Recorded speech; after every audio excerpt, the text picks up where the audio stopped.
이 영상은 2022년 12월 6일에 있을 의학교육 세미나를 미리 영상으로 만들어 놓은 것입니다. 여러분 반갑습니다. 해부학교실 김영태입니다. 지금은 의학교육학 교실 주임교수를 맡고 있습니다. 교육부원장님으로부터 의학교육 세미나 강의를 의뢰받았는데 제목이 효과적인 강의 시각자료 제작 원칙이란 무시무시한 제목을 부여받았습니다. 많이 부담스러운 단어들이 나오죠. 효과적인, 시각자료, 제작 원칙, 이런 용어들은 뭔가 저를 옥죄는 것 같습니다. 따라서 조금 제목을 바꾸어 보았습니다. 강의 슬라이드 잘 만들기. 조금은 부담이 줄지 않나요? 요즘 강의 슬라이드를 만들지 않고 강의하는 교수님들은 거의 없죠. 교수님들께서는 강의 슬라이드를 어떻게 만들어서 강의하시나요? 제가 샘플을 좀 봤으면 하는 바람이 있었는데 그럴 수는 없었기에 지난번에 교수회의 때 교수님들께 보여주는 슬라이드 한 장을 찍어 보았습니다. 비난하거나 비판하려는 것은 아니고 저를 포함해서 누구나 할 수 있는 모습이기 때문에 한번 이야기를 꺼내는 것입니다. 사실 이 강의를 의뢰받고 나서 샘플을 찾고 있는 중에 마침 교수회의가 열려서 찍은 것입니다. 회의도 슬라이드를 통해서 정보를 제공하는 것이라면 좀 더 효과적으로 안건을 전달할 수 있어야 한다고 봅니다. 같이 고민해보자는 의미에서 이렇게 예를 든 것이니 너무 극단적으로 생각하지 마시기 바랍니다. 그렇다면 잘 만들어진 강의 슬라이드란 무엇일까 하는 문제는 개인적인 생각 차이들이 있을 것입니다만 제가 생각하는 잘 만들어진 강의안이란 수강하고자 하는 학생들에게 교수가 알려주고자 하는 내용이 잘 전달되는 슬라이드라고 생각합니다. 많은 경우 교수의 강의 슬라이드를 그대로 학생들에게 강의안으로 전달되기 때문에 아마도 많은 교수님들께서 적당한 선에서 강의 슬라이드를 만드는 경우가 대부분이라고 봅니다. 피터 드러커의 말을 인용해 봅니다.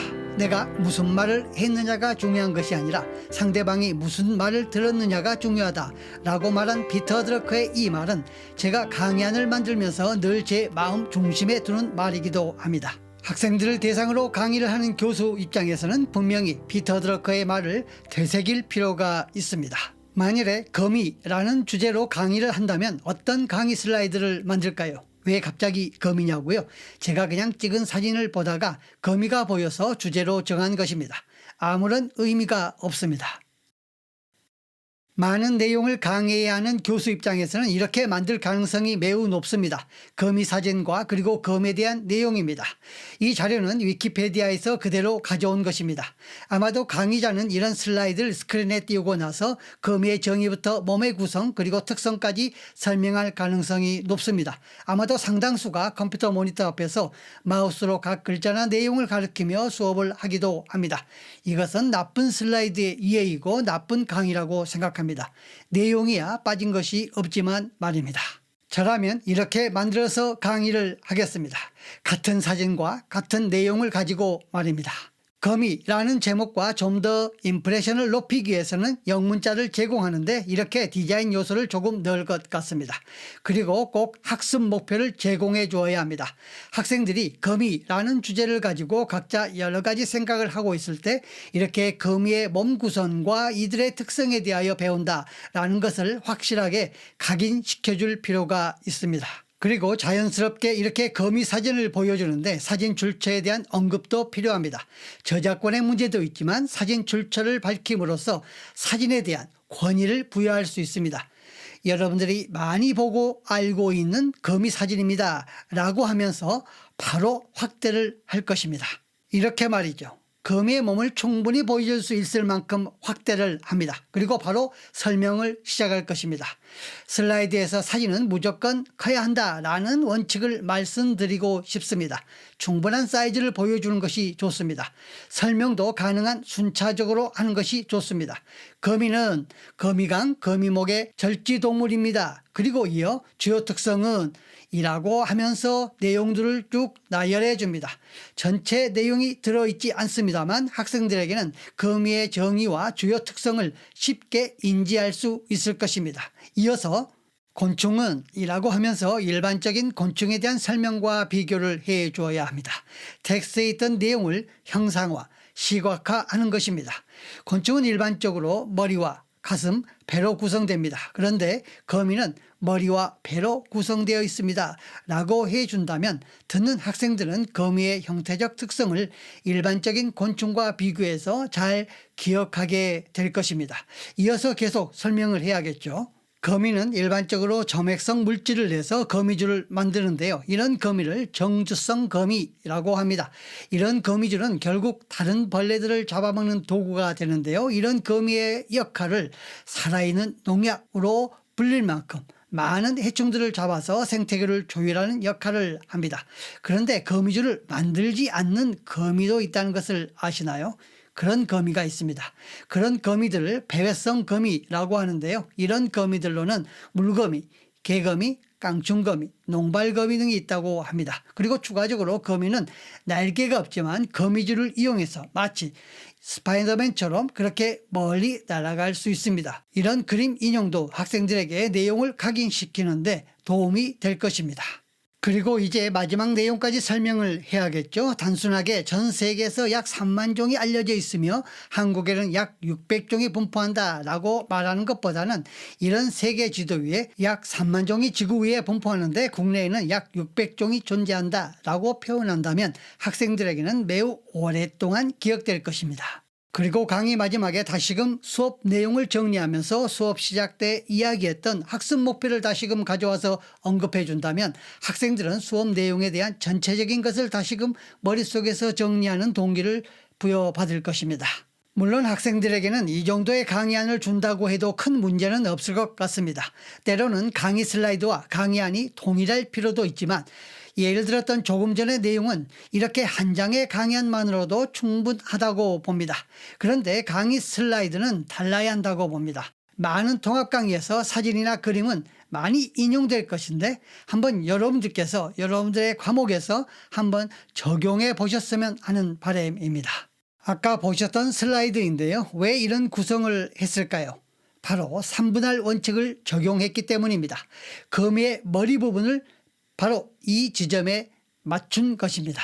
꼭 이렇게 선을 그을 필요는 없습니다. 잘 균형 잡히게 갖다 놓으면 대충 그 자리에 맞게 됩니다. 강의 슬라이드 잘 만들기 위해서 첫 번째는 사진 잘 활용하기입니다. 크게 두 가지인데요. 사진은 무조건 커야 합니다. 아무리 강의실 스크린이 크다고 해도 사진을 크게 하시길 권합니다. 보여주고자 하는 피사체가 스크린을 벗어나지 않는 한도 내에서 충분히 키우시기 바랍니다. 둘째는 3분할 원칙을 적용하십시오. 혹시 제가 두 번째로 보여드렸던 이 사진에서는 그런 힌트를 찾았나요? 이렇게 3분할 선을 그어본다면 제 미간이 딱 그 포인트에 와 있죠. 3분할 선이 만나는 점을 파워포인트라고 합니다. 나머지 3분할 가상선도 그어볼까요? 그냥 써 있을 것이라고 보았던 제목과 주요 내용이 모두 3분할 원칙에 맞춰 위치한다는 것을 알 수 있을 것입니다. 텍스트가 많은 강의에선 어떻게 해야 할 것인가 여러분들께서 직접 고민해 보시길 바랍니다. 텍스트를 과감하게 줄이는 연구를 좀 해보시면 어떨까 합니다.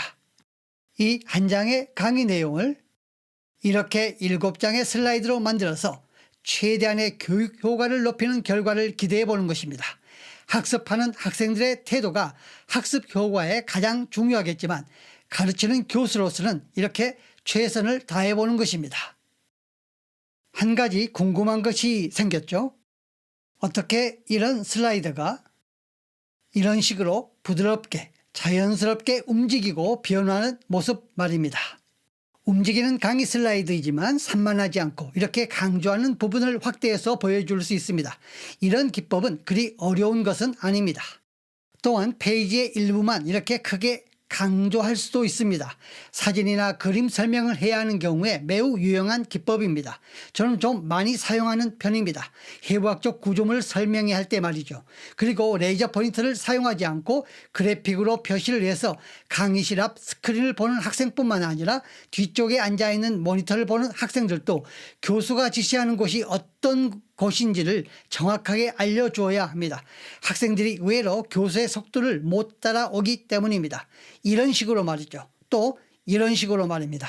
혈관이나 신경 같은 구조물을 알려줄 때에는 매우 유용합니다. 레이저 포인터로 교수가 가리키고 있는 사이에 학생들은 노트를 보기 때문에 놓치는 경우가 허다합니다. 우리가 사용하는 컴퓨터는 애플의 맥 제품과 윈도우 기반의 PC를 이용하는데요. 저는 맥을 사용하기 때문에 키노트로 강의를 합니다만 아마도 여러분들은 주로 윈도우 PC를 사용할 것이기 때문에 PPT라고 하는 파워포인트를 주로 사용할 것입니다. 저는 개인적으로 애플의 맥을 꼭 써보시라고 하는데요. 우리 주변 환경이 윈도우즈만 사용하게 하는 환경이라서 어쩔 수 없는 일이긴 합니다. 강의실도 모두 윈도우즈 기반으로 되어 있으니까요. 저는 강의실에 맥을 들고 가서 강의 때마다 설치해서 사용 중입니다. 저렴한 맥 미니 하나라도 설치해 주면 좀 덜 번거로울 텐데 많이 아쉬운 부분입니다. 아무튼 맥북과 같은 맥 제품에서는 키노트에서 매직 모브라는 기능을 사용하는 것이고요. 윈도우즈의 파워포인트에서는 모핑이라는 방법을 이용하면 됩니다.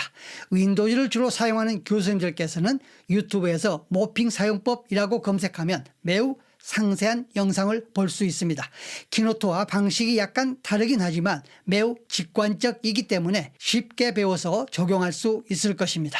강의 슬라이드 잘 만들기 위해서 두 번째는 강의 디자인 이야기입니다. 강의 슬라이드 디자인은 앞서 말씀드렸고요. 강의 디자인에 대한 이야기입니다.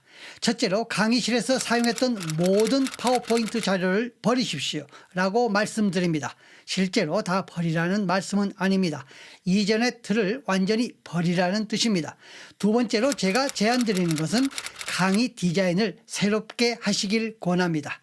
강의 디자인, 이 말을 처음 듣는 것이 아니시리라 봅니다만 정리를 하는 차원에서 말씀을 드립니다.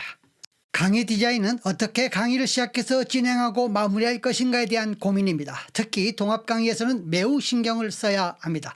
첫째로 강의 디자인, 강의 설계에 앞서 수업 설계가 선행되어야 합니다. 둘째로 전체적인 수업 설계에서 자신의 강의가 어떤 위치에 있는지를 파악해야 합니다. 통합 강의 형태인 지금의 교육과정에서는 매우 중요한 부분이라고 봅니다. 따라서 앞뒤 강의의 수업 내용에 대하여 분명하게 파악하고 있어야 한다는 것입니다. 그리고 그 교육과정의 흐름이 학생들에게 잘 전달되어야 합니다. 강의 내용도 중요하지만 통합 강의 전체의 흐름에 대하여 학생들에게 잘 전달되어서 학생들이 잘 인지할 수 있도록 해야 한다는 뜻입니다. 이런 전체적인 맥락의 흐름 속에서 자신에게 주어진 수업 내용을 강의에 맞도록 디자인하는 것입니다. 여기에서 디자인이라고 하는 것은 자신에게 주어진 강의를 어떻게 시작해서 진행하고 마무리할 것인가에 대한 전체적인 강의 구성뿐만 아니라 각 시간별 강의 내용의 구성이 잘 짜여 있어야 한다는 뜻입니다. 이렇게 제안을 드립니다. 하나의 통합 강의가 있고 수많은 교수님들이 통합 강의에 참여하십니다. 만일에 교수님의 강의가 이 정도에 위치하고 또 주어진 수업이 3번의 수업이라고 가정했을 때 형태의 수업 디자인을 제안합니다. 이렇게 3번의 수업이라고 가정하면 첫날에는 인사말과 그날의 수업에 대한 학습 목표, 그리고 수업 후에 마무리 멘트까지. 그런데 인사말을 빠뜨리는 일이 없기를 바랍니다. 그리고 학습 목표도 분명하게 제시하시고요. 그리고 수업하고 마무리 멘트를 꼭 하셔야 합니다. 그렇다면 수업 내용을 본인이 전체 수업 시간에 맞게 잘 짜여야 한다는 뜻입니다. 두 번째 날에도 전날 수업에 대한 리뷰로 수업을 시작해서 그날의 학습 목표를 제시하고 나서 수업을 하고 마무리 멘트 하시고, 세 번째 날에도 리뷰를 시작으로 학습 목표를 제시하시고 수업을 하고, 수업 끝부분에서 자신이 한 전체 강의 내용을 추각해서 정리해 준 후에 잊지 마시고 다음 시간에 어떤 강의가 진행될 것이라는 것을 소개해 주어야 합니다. 즉 어떤 교수님께서 들어와서 어떤 내용의 수업을 할 것인가 라는 것을 분명하게 학생들에게 알려주어야 합니다. 일반적으로 통합 강의는 첫 시간에 과목에 대한 총론, 인트로덕션 시간이고 나머지는 여러 과의 교수님들께서 각자에게 주어진 시간을 강의합니다. 주로 앞부분이 총론의 시간이 할애되고 나머지 뒷부분은 강론으로 구성되는 과목들이 많을 것입니다. 제가 오늘 조금 더 강조하고 싶은 말씀은 바로 첫 시간인 총론 시간입니다. 주로 통합 강의의 대표 교수님께서 담당하실 것입니다. 대표 교수 혹은 책임 교수가 담당하는 통합 강의의 첫 시간에 대하여 좀 더 강조하고 싶습니다. 첫째로 첫 시간은 그 과목에 대한 전체적인 내용을 파악할 수 있는 시간입니다. 학생들이 과목명에서 알 수 있는 그 과목에 대한 추측이나 선배들에게 들었던 그 과목에 대한 부정확한 정보를 벗어나도록 그 과목의 대표 교수가 해당 통합 강의에서 알려주고자 하는 내용을 명확하게 전달해 주어야 합니다. 따라서 둘째로 여러 과의 교수님들이 참여하고 또 어떤 내용의 강의를 할 것인지에 대하여 학생들에게 구체적으로 또 명확하게 알려줘야 합니다. 따라서 강의를 담당하는 교수님들의 얼굴 사진과 강의 주제에 대하여 잘 인지할 수 있도록 해주어야 합니다. 가능한 강의안 안에도 사진과 이름, 강의 주제에 대하여 자세히 알려주어야 합니다. 만일에 비대면 수업을 하게 되는 경우에는 더욱 중요한 부분이기도 합니다. 셋째로 강의 배열에 대하여서도 언급해 주어야 합니다. 왜 이런 식으로 강의가 배열되는지에 대하여 학생들이 이해할 수 있도록 해야 합니다. 흔히들 대충 알려주어도 머리가 좋은 녀석들이니 지들이 알아서 잘 정리해 라고 말하는 교수님들도 계십니다만 저는 통합강의 대표 교수가 첫 시간에 해야 할 일이라고 생각합니다. 넷째로 학생들이 가장 민감해하는 부분이 평가일 것입니다. 따라서 대표 교수께서는 평가가 몇 번 있는지, 언제 있는지, 어떻게 출제해야 되는지에 대하여 분명하게 알려주어야 합니다. 그런데 말입니다. 첫 시간에 이렇게 전체적인 수업에 대한 내용과 배열 순서를 학생들에게 알려주었는데 중간에 문제가 발생하곤 합니다. 통합 강의를 맡은 일부 교수가 임의대로 강의 시간을 바꾸는 경우입니다. 예를 들어 D 교수가 자신의 강의 시간에 강의를 하지 않고 개인적인 일로 다른 날 다른 시간에 강의를 하는 것입니다. 그것도 대표 교수와 한마디 상의도 없이 학생 대표나 학습부장을 맡은 학생에게 연락을 취해서 강의 시간을 바꾸는 일이 일어납니다. 교과서의 내용에 맞게 배열된 강의 내용이 뒤죽박죽 되는 순간입니다. 불가피한 경우가 아니라면 이런 일은 절대 없었으면 하는 바람입니다. 혹시 학기 시작 전에 그런 일이 예상된다면 대표 교수와 상의를 해서 미리 대책을 마련하는 것이 옳다고 봅니다. 따라서 통합강의의 대표 교수 혹은 책임 교수의 역할을 명확하게 해야 할 필요가 있고 또한 각 통합강의의 책임이나 대표를 맡은 교수님께서는 의무적으로 해야 할 역할이 있습니다. 물론 그런 역할에 대하여서는 분명히 참여하시는 교수님들과 충분히 논의를 해야 하고 전체 교수의 동의와 의무원이 있어야 합니다. 첫째로 과목의 개념을 개발하고 목적을 설정해야 합니다. 이 과목이 뭐 이렇지 하는 생각보다는 의학을 처음 접하는 학생들에게 진료과 중심이 아닌 통합된 형태의 통합 강의의 수업을 받는 학생들이 잘 이해할 수 있도록 그 과목에 대한 개념을 잘 정립해 주어야 합니다. 그래야만 전체적인 강의 구성이 좋아지고 또한 좋은 강의안이 만들어지게 됩니다. 그렇게 되면 전체적인 강의 구성이 형성되고 참여하는 교수님들의 강의 순서의 배열이 매우 용이하게 됩니다. 또한 대표 교수와 참여 교수님들은 참여 교수님들의 모든 강의 내용을 분명하게 파악하고 있어야 합니다. 그래야만 무의미한 중복이나 다른 내용이 학생들에게 전달되는 것을 막을 수 있습니다. 어떤 경우에는 책임 교수는 모든 강의를 들어야 한다고 말하지만 현실적으로 그것은 어려운 일인 것 같습니다. 물론 저희 대학의 경우에는 몇몇 통합 강의의 대표 교수가 모든 수업 시간에 참여하여 수업을 받았던 경우도 초창기에 있었습니다.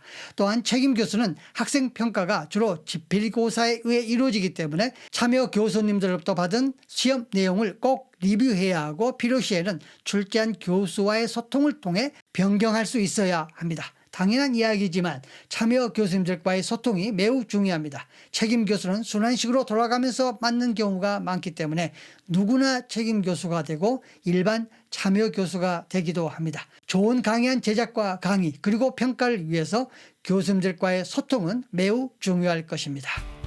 강의를 마무리하면서 다시금 피터 드러커의 말을 인용해 봅니다.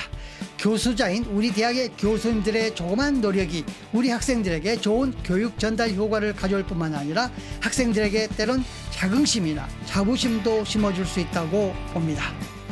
오늘 주제인 강의 슬라이드 잘 만들기 위해서는 강의 자료인 사진이나 그림을 잘 활용하는 것과 강의 디자인에 대한 이야기를 나누었습니다. 경청해 주셔서 감사합니다. 고맙습니다.